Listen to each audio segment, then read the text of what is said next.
Hi, I'm Baroness Tanny Gray-Thompson. My wheelchair is critically important to me as it lets me achieve the things I want to in life. And it's just the same for users of electric wheelchairs and scooters.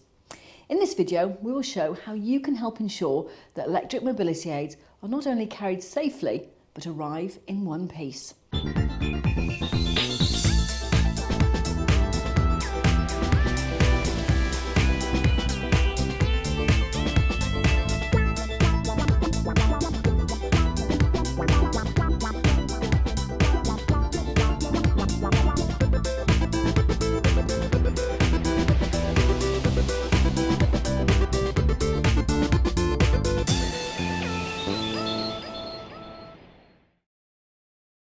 European law, passengers that are disabled or have difficulty moving around, for example due to their age or a temporary injury, are entitled to receive assistance when flying to and from Europe, including domestic flights.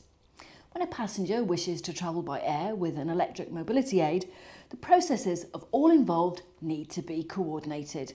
We will achieve together as a team or not at all.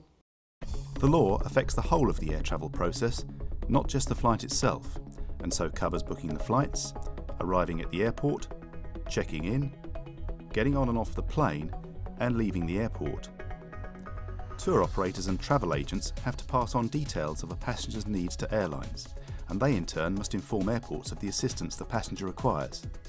The airline must provide details of electrically powered mobility aids to the people at the airport who have to make sure they are made safe for carriage by air.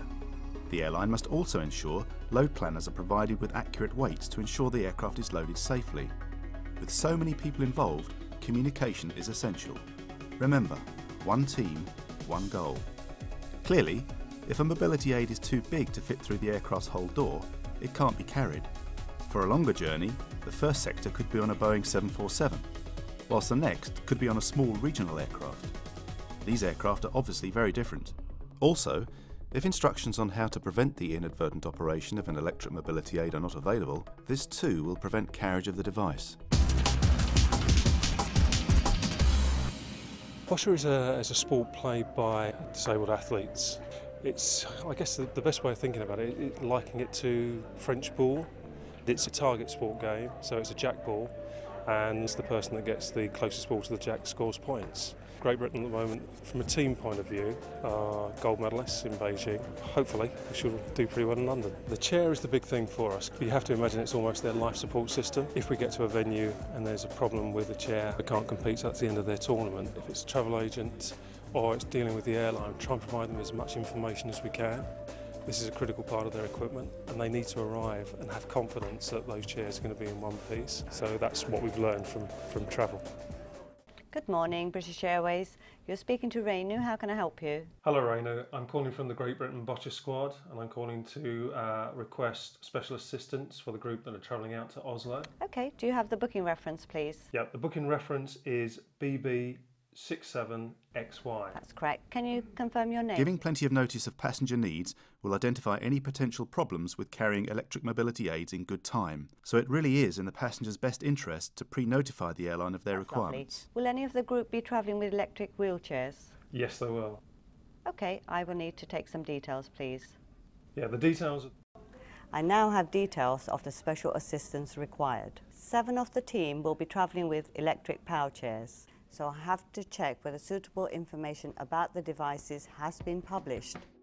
The British Healthcare Trades Association maintains a log of the information needed to check whether an electric mobility aid can be carried, and to prepare it for safe carriage prior to loading on board the aircraft. This log is published on the BHCA's website and details the tare or unoccupied weight of the electric mobility aid, its dimensions, the number and type of batteries, for example wet acid, non-spillable or lithium, and instructions for preventing accidental activation. Whilst the log details the dimensions of each device, power chairs in particular are often fitted with specialised seating systems to meet the needs of the individual user. Electric mobility aids can also have optional fixed or removable headrests. We therefore need to ask the passenger whether any optional seating system or headrest is fitted. If there is, we need to ask for the actual height measurement of the mobility aid and whether any headrest can be removed or lowered by airport staff. This may be necessary to reduce the height of the device to enable it to be loaded onto the aircraft. If an electric mobility aid is not listed on the BHTA log, details will need to be obtained from the passenger. I now have details of all the electric power chairs, and I can pass the details on to our load controllers. Had the booking included flights with our partner airlines, I would also need to pass the details of the electric power chairs on to them. When we consider carrying a mobility aid, we look into the size and limitation of our aircraft. It could be going out on Boeing 747, then on board on Airbus 319. We need to look into the limitation of each aircraft on each sector, outbound and inbound. First of all, it must be checked that the device can physically fit through the aircraft's hold door. If it's too big, it can't be carried. It is also vital to ensure that aircraft hold limitations are not exceeded. In the hold of the aircraft, the weight of the mobility aid is transmitted down through its wheels and tyres onto the floor panels, which places a stress on the aircraft structure. This is fine, providing this is within the limitations defined by the aircraft manufacturer. However, overstressing can cause hugely expensive damage, and as vital systems such as control cables can be located beneath the floor, the safety of the aircraft could be compromised. Generally, cargo and baggage each have reasonably large areas in contact with the floor through which their load is distributed.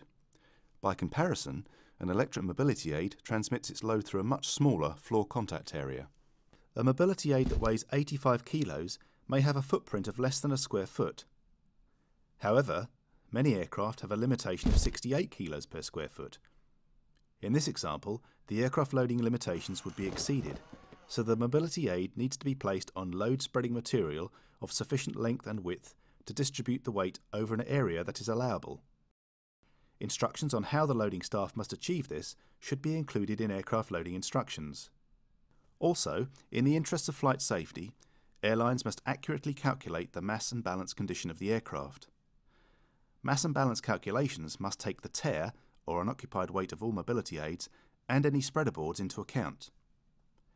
This ensures that the load is safely distributed on the aircraft and enables flight crew to be provided with critical information needed to configure the aircraft controls so that the aircraft behaves in a predictable manner in all phases of flight.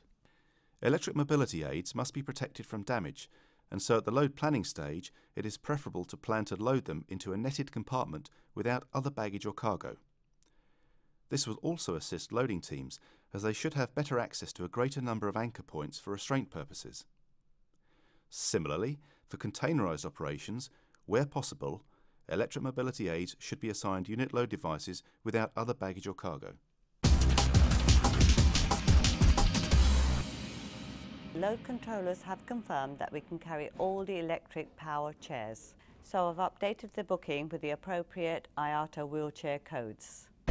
There are IATA codes for both manual and electric mobility aids, including those with non-spillable, wet cell or lithium batteries installed. Now RANU has added this information to the booking, it can be used by the load planners when finalising the aircraft loading instructions. RANU has also created a Passenger Assistance List, or PAL, which notifies the airport of departure of the special assistance the passengers require. For each passenger travelling with an electric mobility aid, the IATA wheelchair code has been recorded. The PAL also includes the appropriate Special Service Request, or SSR code, to indicate what assistance is needed for the passenger to board the aircraft and take their seat. There are 3 codes. WCHR, a passenger who can walk up and down steps and move about in the aircraft cabin, but who requires a wheelchair through the terminal to the aircraft. WCHS, a passenger who can't walk up or down steps, but can move about in the aircraft cabin. They too require a wheelchair through the terminal to the aircraft door. And WCHC, a passenger who is completely immobile, who can move about only with the help of a wheelchair, and who requires assistance at all times from arrival at the airport to seating in the aircraft.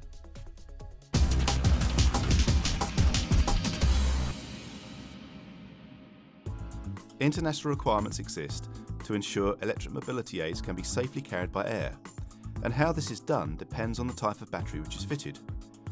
For all types, battery terminals must be protected against short circuit, installed batteries must be securely attached to the mobility aid, and electric mobility aids must be protected against unintentional activation. Mobility aids with spillable batteries must be loaded and kept upright at all times.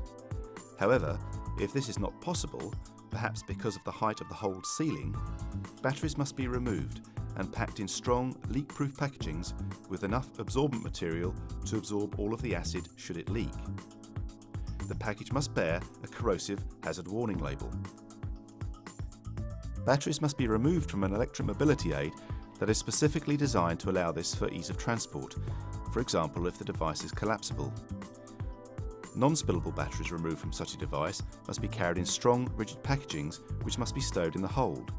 Removed lithium-ion batteries must be carried in the passenger cabin and be protected from short circuit and damage. Batteries must not exceed 300 watt-hours. A maximum of one additional spare battery, not exceeding 300 watt-hours, or two spares, each not exceeding 160 watt-hours, may be carried. These must also be carried in the cabin. For batteries manufactured after 2011, the watt-hour rating will be marked on the outside case. The pilot in command must be notified of the loading location of any mobility aid fitted with a wet acid or lithium-ion battery, any non-spillable battery removed from a collapsible device and stowed in the hold, and any lithium battery removed from a collapsible device and stowed in the cabin. In 2008, ground staff offloading a passenger aircraft noticed blue sparks coming from a battery-powered wheelchair. It was quickly removed onto a baggage belt, where it immediately burst into flames and was destroyed. The electric circuit had not been protected from operation, and during flight, baggage probably moved the joystick control, engaging the motor, causing friction or electrical load to ignite the wheelchair.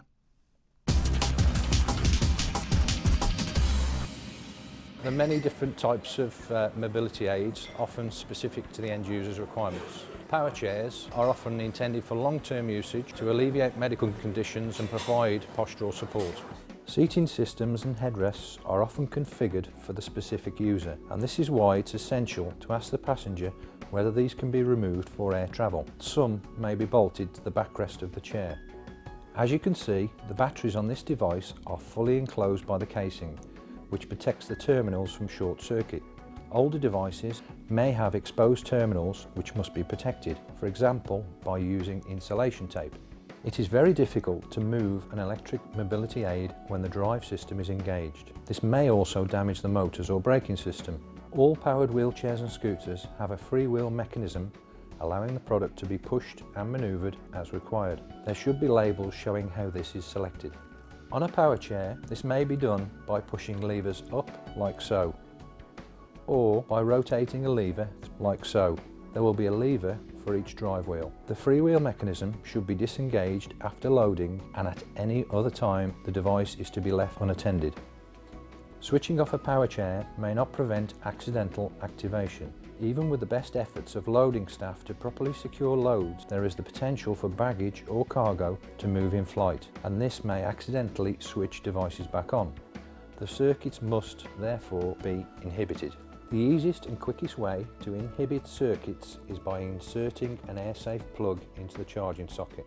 This makes the device think it's being charged and so inhibits it from driving even if the on switch is actuated accidentally. If no AirSafe plug is available, it's necessary to break the power supply between the batteries and the electronic controller. This is achieved by separating or unplugging power cables as specified by the manufacturer. Connectors like these may be located under the seat or under a shroud near the batteries. They are separated by gently squeezing and pulling each side apart.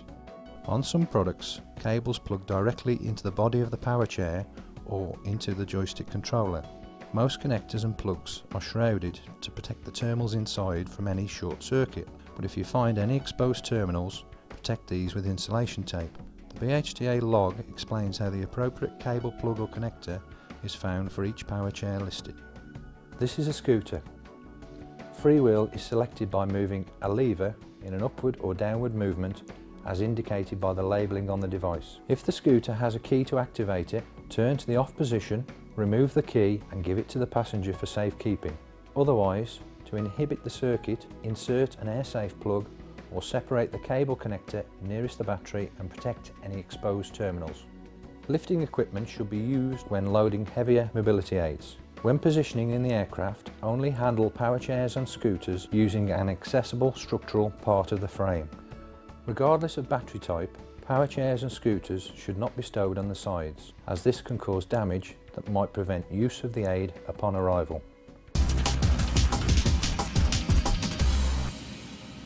Under European law, the carriage of electric mobility aids is subject to 48 hours notice. If the passenger cannot provide the pre-notification, for example they need to travel at short notice, the airport and the airline must make all reasonable efforts to provide the special assistance to enable the passenger to travel.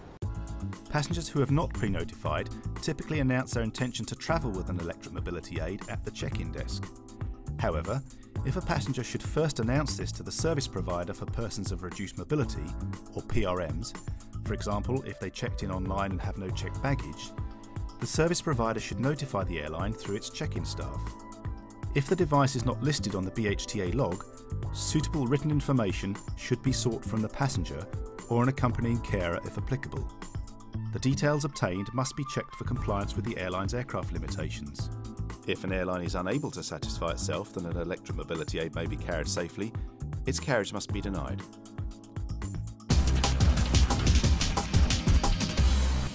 The bocce team are checking in for their flight to Norway, where they will compete in the Bocce Europa Cup. Using the information obtained earlier by Reinu, airline staff have prepared a tag for each electric mobility aid detailing the instructions for making it safe for carriage. Staff then check that the electric mobility aid is the model they were expecting and attach the tag to the device. The destination airport is made aware of the need to reactivate the electric mobility aids and provide any other special assistance required. As the bocce team prepare to board the aircraft, PRM service staff check the tag for instructions on making the electric mobility aid safe for carriage. The action should be quite easy to follow, but the passenger can be asked for advice if needed. If there remains any doubt that the electric mobility aid is safe for carriage, this should be referred to a supervisor or airline staff. Once the necessary steps have been taken, PRM service staff sign the tag to confirm that the electric mobility aid has been made safe for carriage. Prior to loading, the loading supervisor should check that inadvertent operation of the device has been prevented. This can be achieved by seeing if the mobility aid will power up and whether use of the joystick results in the mobility aid moving. We must also be alert to obvious signs that exposed battery terminals have not been protected from short circuit. If a device has not been made safe, it must not be loaded, and it will then be necessary to liaise with the airport's PRM service staff in order to fix the problem. If all is okay, the loading supervisor signs each electric mobility aid tag to record that the gross error checks have been completed. A carbon copy of each tag is removed and kept on the flight file. Special instructions, or SIs, provided on the loading instruction report detail the planned loading location of each mobility aid by reference to its baggage tag number. The instructions also indicate that these wheelchairs are to be secured on spreader boards inside the unit load devices. All loads within aircraft holds must be secured to prevent movement, whether they are to be containerised or bulk loaded. By using the seat track or anchor points available, restraint must be achieved appropriate to the required load factors in all directions. If the load planners have found it necessary to stow baggage or cargo in the same compartment or unit load device, the electric mobility aid should be individually secured and must be protected from damage by separately tying and lashing the baggage and cargo. In addition to preventing damage to the mobility aid itself, proper restraint will eliminate load shift, a very real danger to flight safety.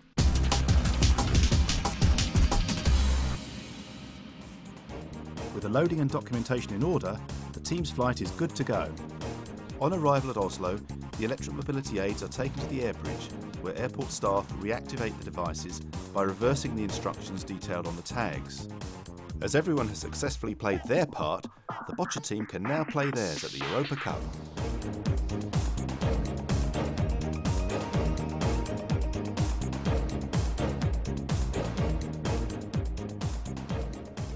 In this video, you've been shown how you can help ensure that electric mobility aids are carried safely and arrive in one piece. Whether you work for a tour operator or in reservations, load planning, check-in, PRM assistance, or as an aircraft loader, you are an important part of the team, and it's important you play your part. To achieve our goal, it's vital to obtain information on how to prepare the electric mobility aid for safe carriage. Check that it will fit through the aircraft hold doors. Provide confirmation to the passenger that special assistance has been arranged. Pass on the information on how to prepare the electric mobility aids to everyone who needs to know. Only load electric mobility aids when they have been made safe for carriage. Comply with load spreading requirements. Secure to prevent movement. Prevent damage from other baggage or cargo. And finally, if you have any doubts, ask. Remember, one team, one goal.